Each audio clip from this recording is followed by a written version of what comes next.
Alright guys, today we're going to talk a little bit about gas checks. This is a gas check for anybody that doesn't know. If you have cast lead bullets and you want to jack up the velocity, especially like this is a 30 cal rifle round bullet, and you want to jack up the velocity to where you get better ballistics, you add a gas check. This prevents getting gas cutting, letting the gases go through and cut the side of the bullet, and also it lightly scrapes the sides of your barrel as it comes out, kind of similar to what a jacketed round would do. When it rides down the barrel, it kind of helps keep some of the fouling down.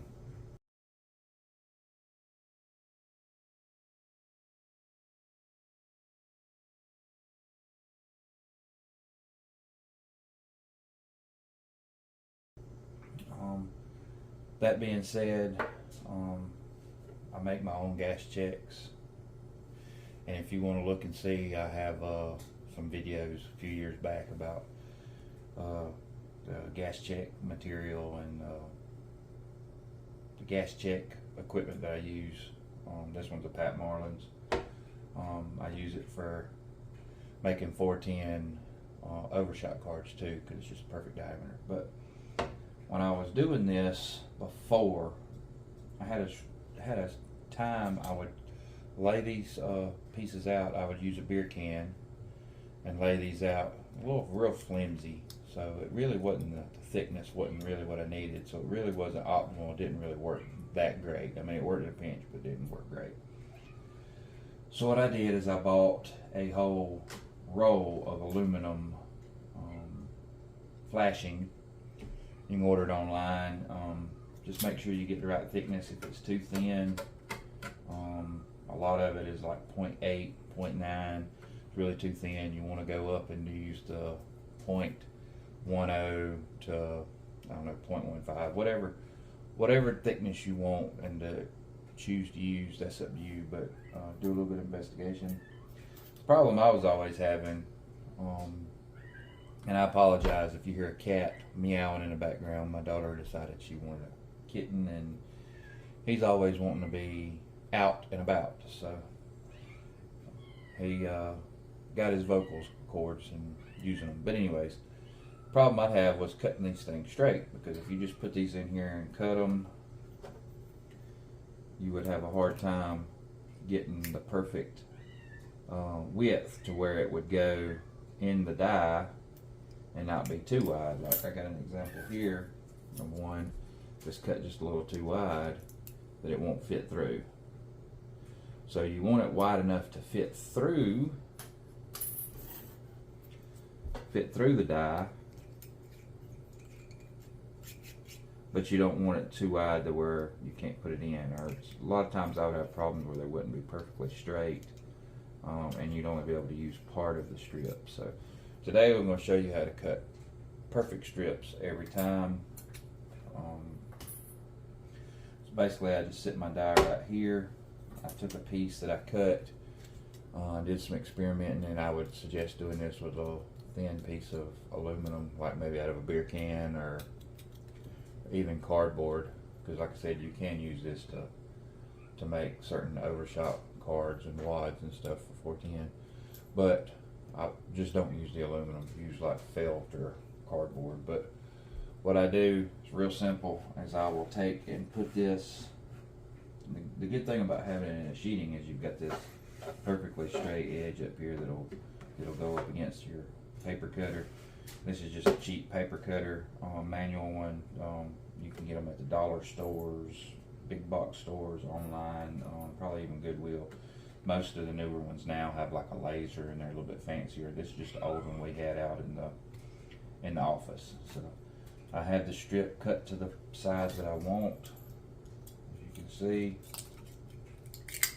it'll fit through just perfectly, because you don't want to have too narrow, because you won't get nice size discs, and when you go to make your cups for the gas check, they won't form out right.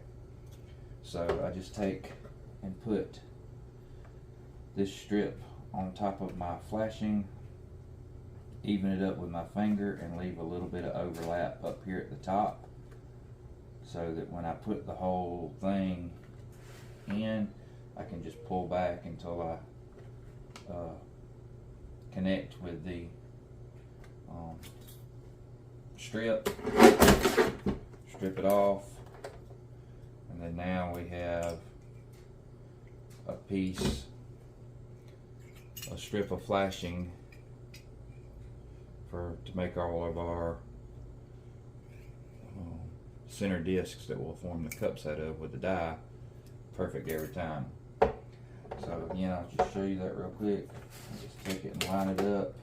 Leave a little bit of overlap up here on this end because you have a little edge up here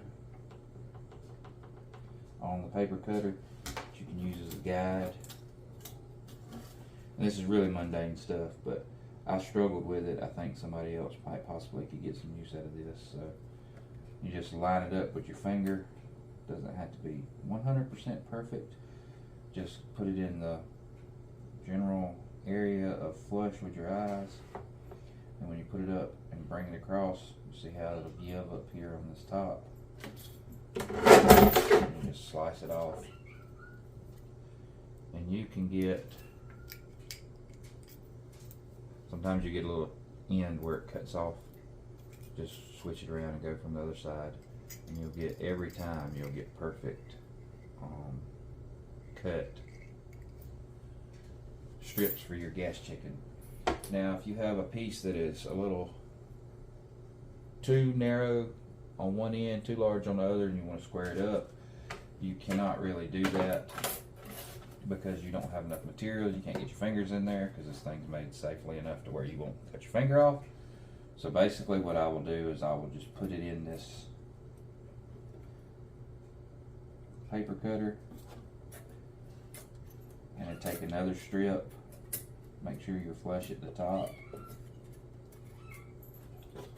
and then just take a strip of cut off material and take and push it out to the edge to where it's square, because you just want to nip off a little piece of it. If you try and cut it without holding it, it's just going to walk and you'll cut a really narrow side and a really wide side. So just take and push this over like so, and then take a pin. You got just enough room. I use a Sharpie. Put a pin in there, and it'll cut just that little bit of extra material off to where it'll fit. And now we'll have the ability to pull our gas strip all the way through the die, and we'll be able to cut discs out of that perfectly. Alright, just thought I would share that with you. If you have any comments or questions, just let me know. Like I said, I struggled with it a little bit, and I figured that if I had some struggles with it, somebody else would too, and this might help them out. Alright, I'm going.